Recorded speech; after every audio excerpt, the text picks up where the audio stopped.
The Tom Woods Show, episode 1597.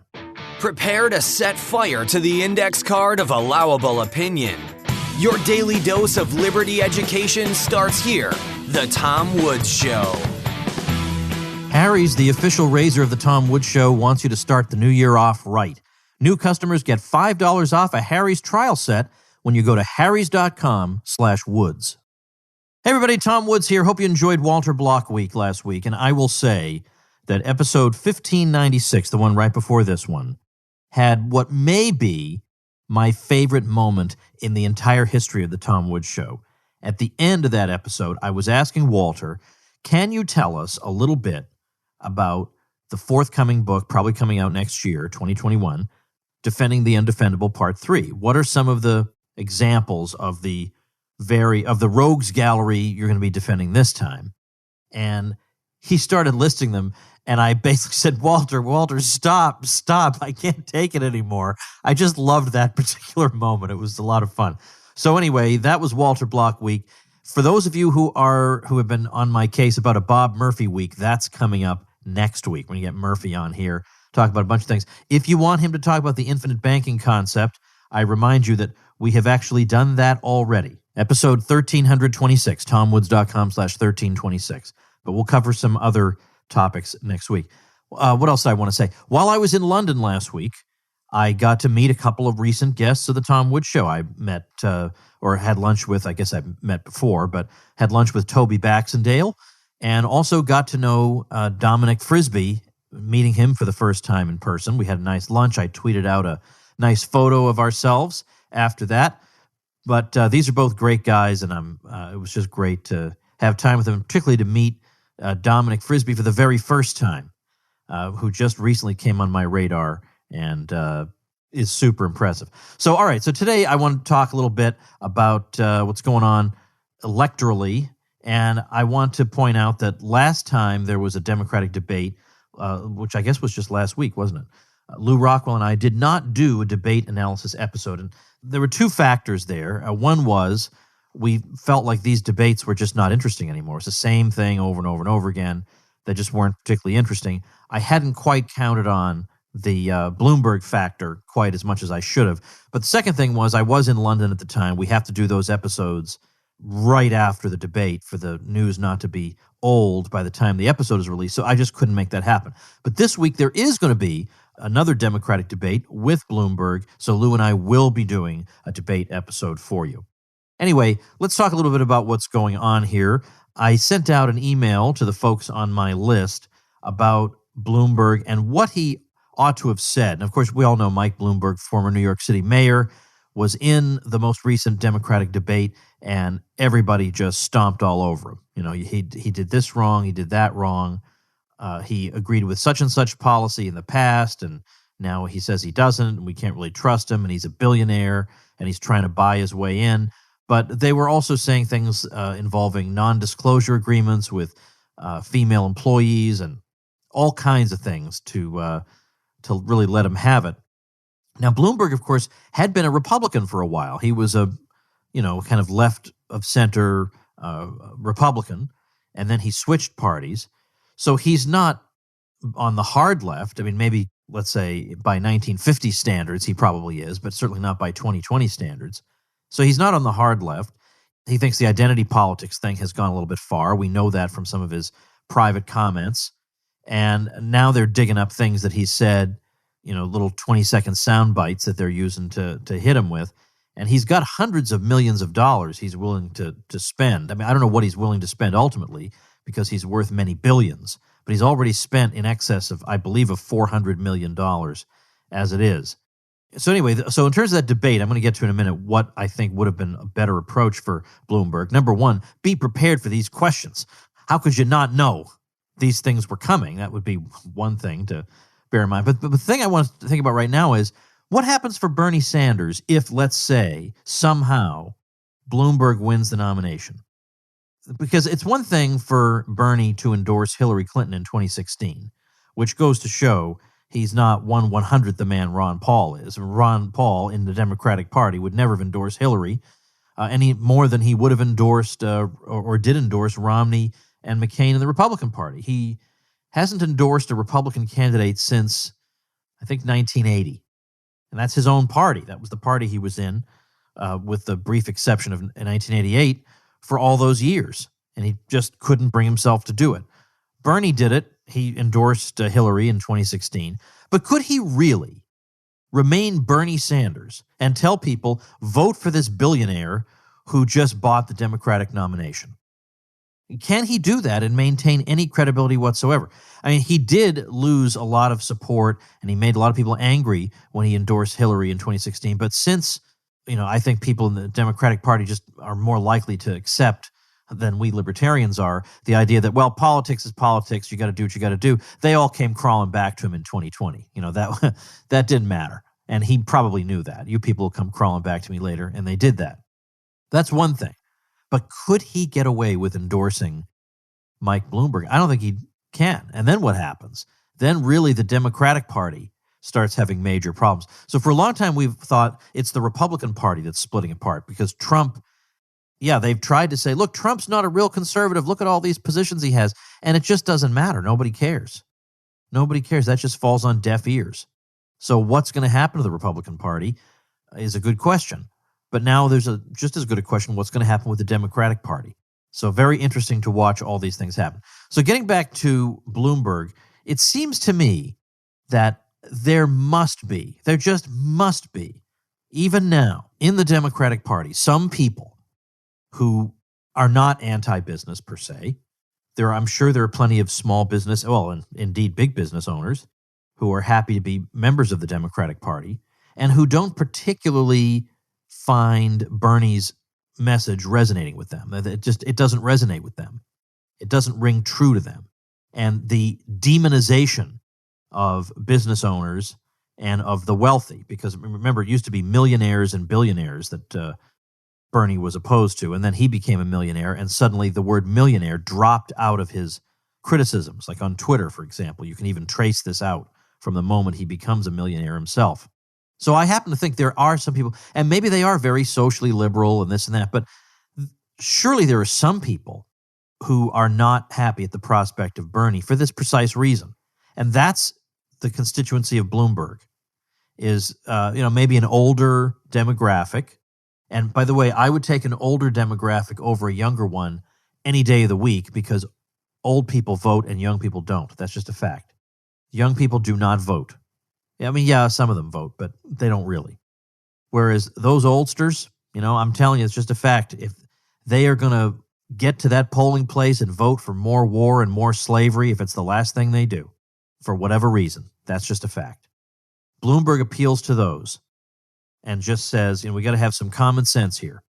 And defends himself as a businessman, defends himself much more effectively than he did in that most recent debate. The best moment Bloomberg had was when he turned to the other candidates and he said, it's safe to say he's the only person on stage who had built a business. Is that right? Of course, none of them spoke up because, of course, none of them have done anything. I saw a Snopes article where they're answering some attacks on Bernie, and one of them was Bernie's never had a real job, a 9-to-5 job. And their answer was, well, being a senator seems like as much a 9-to-5 job as anything to us. Okay, all right. Anyway, none of them had started a business. So that was at least something.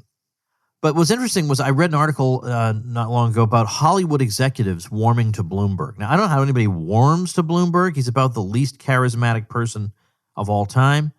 But these are people who realize that Bernie Sanders might rile up the rank and file, but he is going to scare off a lot of middle America. And for all his enthusiastic rallies, what matters are votes. And as I say, young people don't vote. So some people just want Trump out.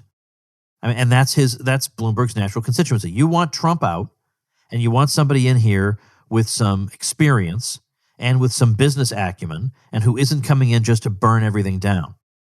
Now, I'm not saying, again, I don't like Bloomberg one bit. I'm just saying if I were advising him, I would say talk like that.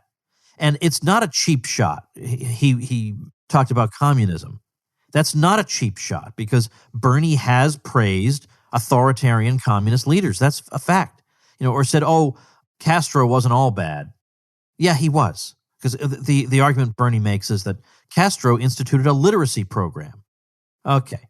Well, first of all, if all you can read is government propaganda, then you don't care if the population is literate. That's good. You want them to be literate. But beyond that, remember when, and I'll try and remember to put this on the show notes page, when after Castro passed on, I had Umberto Fontova on the show, and he pointed out that a lot of these statistics purporting to show the great success of the communist revolution there, oh, look at this statistic about the well-being of the people, and that one, are just building on what already existed in pre-Castro Cuba. So, yeah, you can have decent-looking statistics if you start off with really great statistics and you just degrade them a bit through your own poor performance. So that doesn't get pointed out either. So it's totally legit to say, what are you going to the Soviet Union and you give a press conference talking about what a wonderful place it is in the 1980s, when it is obvious to everyone that this thing is just how pathetic it is. And I remember in particular Bernie being really impressed that they had puppet shows there and they cost only $1.50. Yeah, so you look at the Soviet Union and you comment on that. So Bloomberg could have said, look, is America going to vote for that? Bernie gets the nomination. Then between now and November, it's just ad after ad showing Bernie praising some of the worst people on earth. You think that's going to get us a victory in November? You got to be crazy. Just talk about that. That's the elephant in the room. The so-called moderates in the Democratic Party, none of them are actually moderate by any reasonable standard, but compared to Bernie, they're moderate, have been completely on the defensive because everybody just assumes that Bernie has the moral high ground because he's the Democratic Socialist. Bloomberg should have turned that around and made clear that he has the moral high ground because at least he hasn't been going around praising the Soviet Union and dictators in Cuba and Venezuela and the rest. So he should have said, look, there needs to be one adult on this debate stage who's got some knowledge of business and the economy, because that is what America wants. They do want somebody competent with regard to the economy, and somebody who understands that making demands through a bullhorn and saying that everything they wish for is actually a human right is just not serious. And then his final appeal could have been, look, I know out there, some of you listening to me are Democrats who have been left behind by our party, who don't believe that business is shameful, who don't believe business is responsible for all our ills, and who do understand that it's no solution to our problems to just keep saying, let's pile on more and more and more obligations on business, as if that doesn't come with a cost to all of us.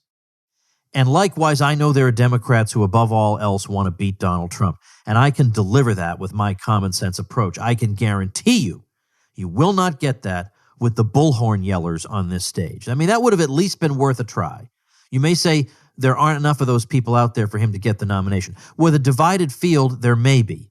But at the very least, he's got to try. That's his constituency. Why not try to appeal to them instead of being pathetic, defensive, mealy-mouthed? That appeals to nobody. All right, time to talk about Bernie. And remember, I've got, what else? A free ebook. Bernie Sanders is Wrong. It's a real live book, like it's at least 150 pages. It's a real book that you can download at bernieiswrong.com. And it goes through a number of his major planks and shows what the problems with them are. So you can get that for free. Doesn't cost you a thing. bernieiswrong.com. So I want to say a little something about Bernie because, of course, he's been doing very well. And I'll do that in just a second. But before we do that, quick message for you from a very, very important group of folks. Imagine if there was a 50% off sale every time you went shopping for razors. Well, shopping with Harry's, the official razor of the Tom Woods Show, is kind of like that because they offer premium blade refills as low as $2 each. That's up to 55% off compared to the price of, let's just say, a leading competitor. I love shaving with Harry's because I get to shave the old neck area and it's super sensitive. And with Harry's, it's beautiful, comfortable, smooth, all the time. And I realized just how good Harry's was when I was stuck on a cruise not long ago and all I had was some razor from the convenience store they have on board. Oh my gosh, I was a mess by the time I was done with that. Thank heavens for Harry's. Harry's team combined a simple ergonomic design with 5 sharp blades. You get a 100% quality guarantee. If you don't love your shave, let them know and they'll give you a full refund. But you'd be crazy to do that because they're so darn good. Harry's has an amazing offer for listeners of my show. New customers get $5 off a trial set at harrys.com/woods. You'll get a 5-blade razor, weighted handle, foaming shave gel with aloe, and a travel cover. Join the millions of guys who are already saving money and go to harrys.com/woods to claim your offer. All right, let's talk about Bernie. Obviously, the Democratic establishment does not like this guy. He hasn't really been a Democrat. That's the thing. He's been an independent. He's used the Democratic Party when he needs it, like, for example, when he runs for president. But otherwise, he has a very, very strained relationship with the Democratic Party. That's what Pete Buttigieg was getting at when he said, we should nominate somebody who's actually a Democrat. That's what he was referring to there. So Bernie's not really a Democrat in terms of his history, his political history. So the Democratic establishment doesn't like that. But they also don't like that he is hard to control. He is not a team player. And they do think his ideas are a little bit too out there. Because in their own fumbling way, there still are Democrats who think that they're pro-business. I mean, they're not pro-business by leaving business alone. They want to give them subsidies and special programs and this and that. But there are some who think of themselves as genuinely wanting to do that. And they don't look at Bernie favorably. And they also think that he's too extreme for the American electorate right now, and that the establishment would be better off just nominating somebody in the mold of a Barack Obama. And this is just not who Bernie is.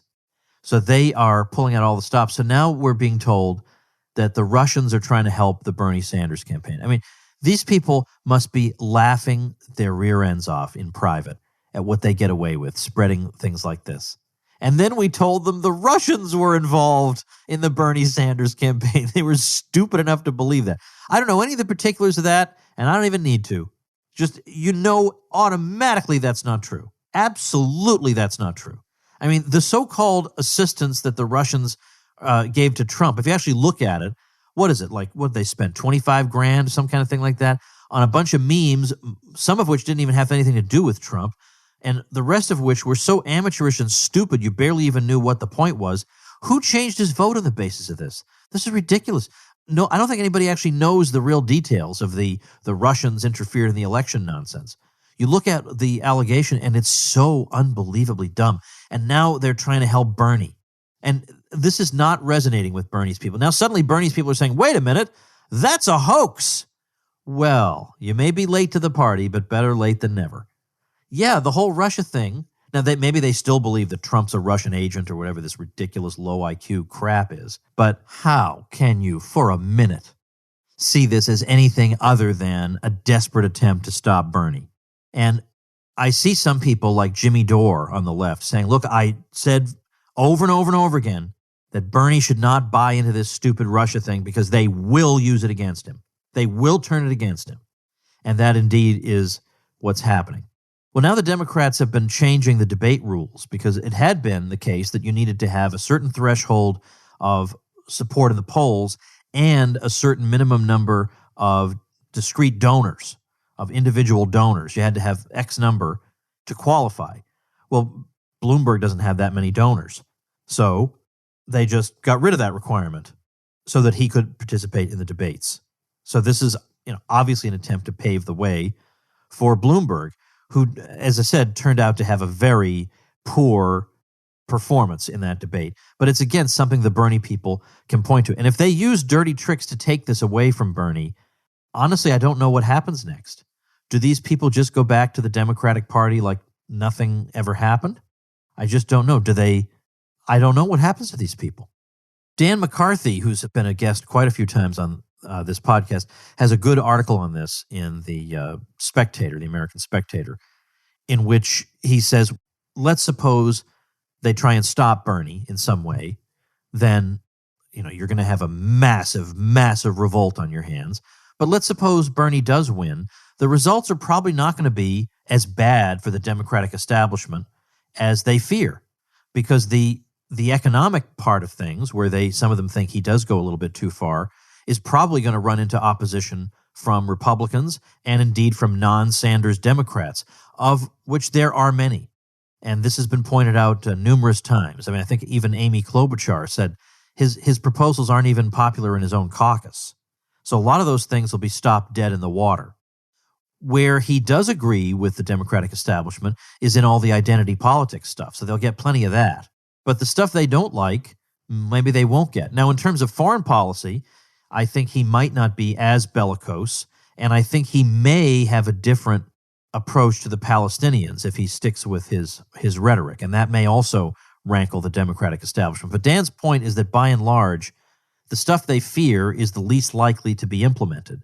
And the stuff they like is what he will have a freer hand to do. Then there's the question of, would they rather have Bernie win or lose? I mean, if let's say Bernie wins, there's a decent chance there's a recession in that second term, or what would have been Trump's second term, in Bernie's term. Then Bernie takes the hit for that, and maybe the Democrats can use that as a way of maneuvering back away from a Bernie wing. If they lose, if they let Bernie get the nomination and he loses, well, this is also not so bad for them because they can say, see, look, we tried nominating one of your non-establishment people, and look what happened. And moreover, Trump would therefore be presiding over what could well be a recession in his second term, and the Democrats can capitalize on that. 6-year midterms, that is 6 years into a president's 2 terms, tend to be very bad for the party who occupies the White House. So 2022 could be very strong for the Democrats, which would mean they would go into 2024 extremely strong. So maybe it could be worth letting Bernie be the sacrificial victim. You know, he goes up, you nominate him, he goes up and loses, so that discredits him and his wing of the party, and very likely it sets up a successful 2022 for the Democrats. So it's not nearly as catastrophic as the Democratic establishment may think it is. And what's more, suppose a Biden or a Bloomberg or even a Mayor Pete, suppose that one of them gets the nomination, they're going to come in with a massive opposition from the left facing them and a massive opposition from the right. Is that really that appealing of a prospect right now? And maybe it's better to take the wind out of Bernie's sails in one way or another, having him lose or having him win, and then having him be the one who deals with the recession and him be the one who's frustrated, and then you triumphantly emerge stronger, having chastened with the Bernie wing somewhat chastened. Maybe that's the way to think about it. Well, at any rate, I think it's going to be interesting to see what that second debate with Bloomberg in it looks like. Because if he gets trounced a second time, I don't know how many millions of dollars it will take to bring him back from that, or how many millions it is taking to rehabilitate him from the first one. I don't know how you do that. So it turns out that I was wrong. I really thought Biden was going to get it, and that was mainly because I guess I hadn't seen Biden in a long time, and I didn't realize how bad he was. I just assumed he was a not very bright, but at least somewhat competent politico anyway, who could, talk his way out of a paper bag. And turns out that's not the case. I will say I certainly wish we had an articulate opponent of all forms of socialism as the opponent of Bernie Sanders in the general election. I wish we had that.